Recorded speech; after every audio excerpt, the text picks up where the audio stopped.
Chers compatriotes, bonjour.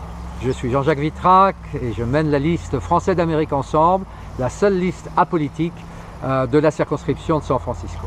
Je vous ai amené ici dans la campagne de la ruée vers l'or, où tant de Français sont venus comme pionniers créer cette Amérique que nous aimons et cette Californie magnifique, parce que c'est un symbole et parce que je voulais vous montrer de belles images et pas seulement vous donner des paroles. Mais je viens également vous dire bonjour parce qu'il est impossible malheureusement pour nous de venir saluer chacun dans une circonscription aussi grande sur plus de 6 États de l'Ouest américain. J'aimerais répondre à une première question que l'on nous pose souvent. Pourquoi une liste apolitique? Pourquoi une liste qui soit parfaitement indépendante des partis politiques? La réponse est très simple. Les partis politiques de Paris ne s'intéressent pas à nos problèmes. Ils peuvent nous aider, mais ils ne s'intéressent pas vraiment à nos problèmes. Ce qui compte pour eux, c'est de prendre une grande carte du monde et de mettre des petits drapeaux là où ils ont remporté des voix et des élus. C'est ça leur petit jeu, si vous voulez, politique qui les intéresse le plus pour montrer la force de leur position internationale. Alors ça, nous, les Français de l'étranger, ça ne nous concerne pas tellement. Nous avons des problèmes bien spécifiques qui n'ont rien à voir avec les problèmes de Paris et qui n'ont rien à voir surtout avec les problèmes des partis politiques. Ces problèmes spécifiques, ce sont les écoles franco-américaines, les écoles bilingues, ce sont nos enseignants qui viennent enseigner à nos enfants dans ces écoles, ce sont les problèmes de bourse pour les parents, ce sont des problèmes de fiscalité internationale, des problèmes de retraite, des problèmes de santé, des problèmes également d'immigration pour ceux qui restent quelque temps en Amérique et qui retournent ensuite en France. Ce sont ça les vrais problèmes que nous voulons adresser pour vous, que nous voulons traiter pour vous et auxquels nous voulons répondre pour vous. Donc ce qui nous intéresse ici, nous les Français présents, qui prenons des responsabilités bénévoles d'ailleurs la plupart du temps, il y en a quelques-unes qui sont rémunérées. Moi je ne cherche pas une position rémunérée pour moi-même, mais c'est un travail bénévole au service de la communauté française à laquelle nous appartenons tous. Nous avons 3 listes en présence, une liste UFE-UMP, une liste ADFE, Parti Socialiste, et notre liste, la seule totalement indépendante de tout parti politique, quel qu'il soit.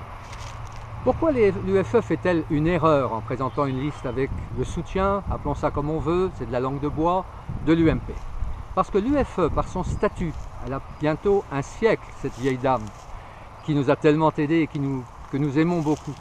Cette association, elle est d'utilité publique, elle n'a pas le droit à ce titre-là d'avoir le moindre contact avec un parti politique, et elle est apolitique par définition. Dans l'article 1er de ses statuts, il est clairement indiqué qu'elle est apolitique. Son président national et international à Paris, l'année dernière, lors de la présentation de ses vœux, a répété que l'UFE devait se tenir bien loin des partis politiques. Alors c'est une erreur à mon avis que l'UFE de San Francisco a faite, une erreur que regrettent beaucoup de ses membres et même son président sortant.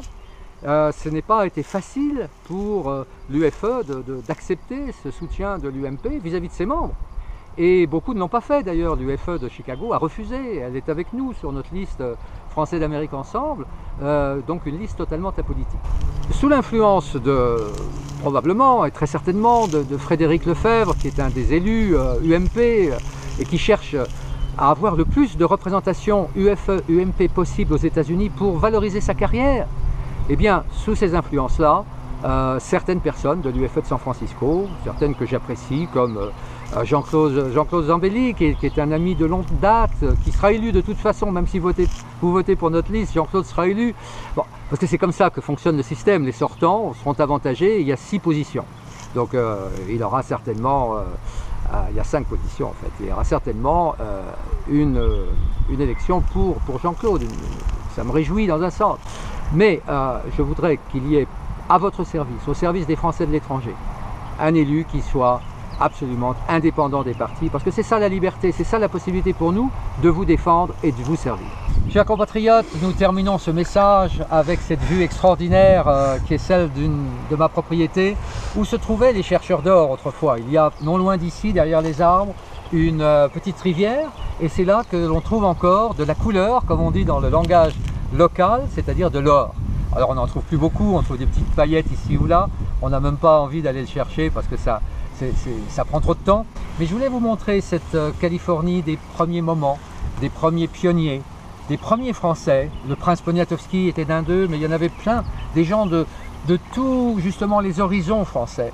Il y avait des Basques, des Béarnais, maintenant bien évidemment des chercheurs de la Silicon Valley. C'est ça notre communauté. Qu'est-ce que vous voulez que Paris comprenne à ça? Alors on a besoin de gens d'ici qui vous défendent, qui nous défendent, qui se défendent avec vous, pour vous et pas pour Paris. Au revoir.